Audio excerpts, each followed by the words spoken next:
Hey everyone. I haven't done one of these in a while, but I wanted to share some of my father's recent work. There's a really cute Victorian nursing home with 5 residents in the town I grew up in. And ever since March, they've basically been confined to their rooms. And this is my father's meditations on their jailbreak. It's in 3 parts. The first one is called Holy Moly. Holy moly and great big balls of fire. I'm sorry you're stuck in this mental quagmire.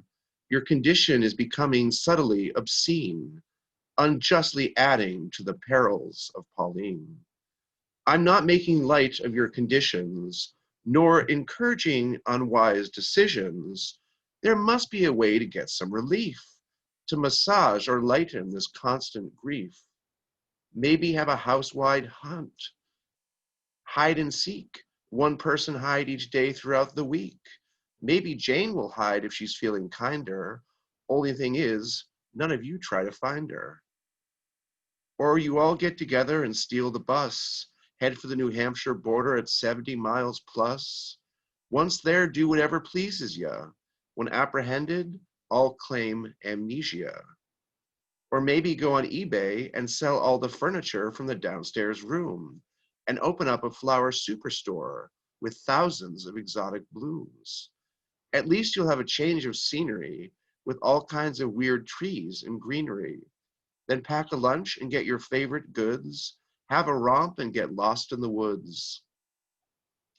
I'm sure these suggestions aren't very wise, but maybe they will ease your demise and give a chuckle along your weary way, and for a moment lighten up your dreary day. And then the second part is Helen of Vernon. This is one of his friends is named Helen.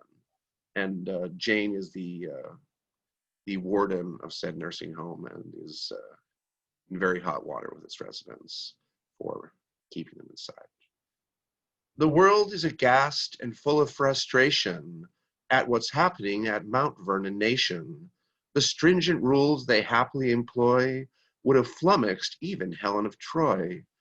But rises from the ashes our heroine, whose ardor borders on the terrorin. The seed of rebellion was being born in the mind of this fearless Helen of Vernon. Suffering all manners of obfuscation, she takes charge of the DOL Association. A nonagenarian by longevity's chance, she'll stunt this defenseless old lady's trance. The final straw that inspired rebellious thought was an unnecessary hand sanitizer onslaught. The start of a trip outside, the first in quite a while, began with a bath of Purell, a move most puerile.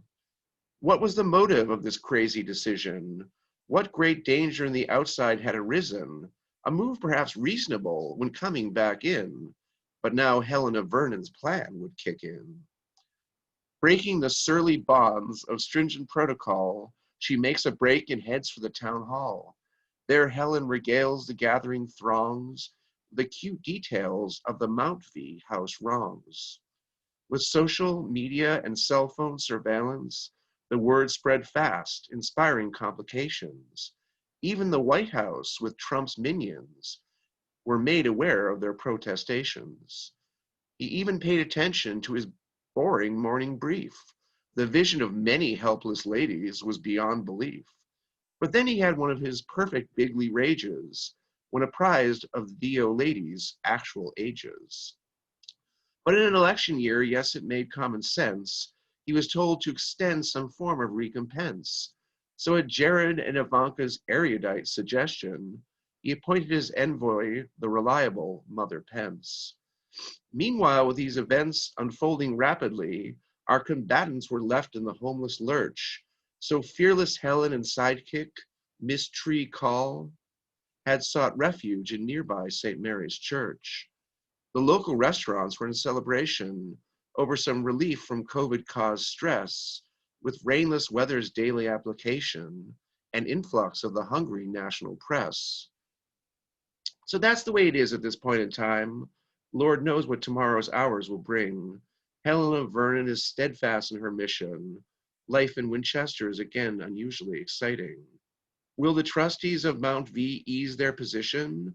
Was sending Mother Pence a wise decision? Will our Helen of Vernon be forever marooned? All that Miss Treacle can say is, stay tuned. The last one is untitled. When we last left you, the drama was building. The story was spreading like super dry kindling. Miss Tree and Helen were hiding in churches, but rumors weren't confirmed by multiple searches. Miss Tree, with her military background, made a stand. A diversionary tactic was at readily hand. Heroine Helen, with years of wins and failures, agreed they should instead head for St. Eulalia's. So over the myopic hill they fled post-haste, with nary a moment, minute or second to waste. Meanwhile, Jane, finally realizing no one would find her, finally popped out of the closet with her efficiency binder. Meets many Secret Service types with no pretense, led by the aforementioned Mother Pence, yelling, "What are you people doing here? Explain." Tarzan was not to be seen, but this was our Jane. This travesty has become a diversion of Trump's reign. When are these miscreants, and what the true story? The journalists at Lucia's want a share of the glory. Meanwhile, VP, in a move that might embarrass, has just called off the debate with Senator Harris. He was said to be heading to the unfriendly Northeast, not very sympathetic to the elephant-oriented beast. Meanwhile, Miss Treacle and Helen left the hill, headed back to town, a mission to fulfill. Breaking into an assembly at McCall's auditorium, enlisted the kids to help in designing a new moratorium. They fanned out all over town, messaging full stop, accosting shoppers at bookends, Starbucks, and Stop and Shop. All the kids with multiple masks on seemed like strangers, or an unyielding swarm of half-pint Lone Rangers.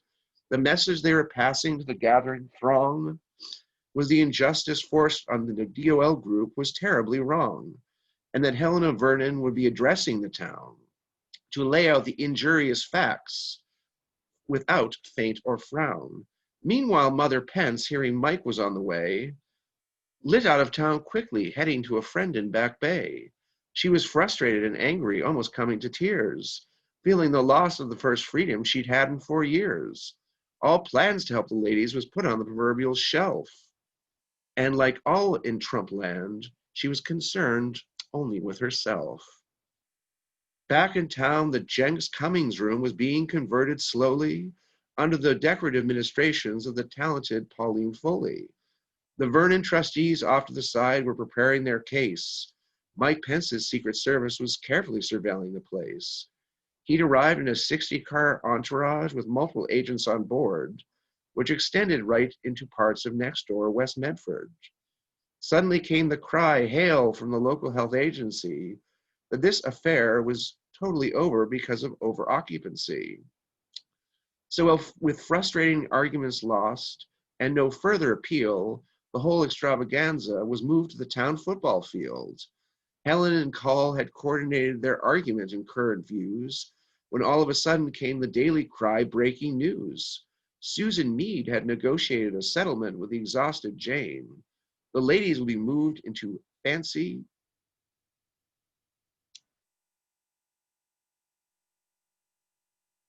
from their depressing plane, the DOL associate ladies, having not even experienced Keno area, being moved en masse to Everett's new Encore Casino. There they'll reside in comfortable suites with elegant cuisine until there's a universal distribution of an effective vaccine. Helen of Vernon and sidekick Miss Treacle have won, and in the midst of all, had a hell of a lot of invigorating fun. Mike Pence, now motherless, was understandably not very pleased. Was hustled back to DC because Donald's healthy body sneezed. Thus the saga ends, chaos retreats with an epic reputation, tipped off by an overbearing spirit of Purell sanitation. Frost is in air, we finally enter the autumnal scene. Do you think this might be the end of the perils of Pauline? I have a little bit of a cold, but I wanted to share this with y'all. Have a good night.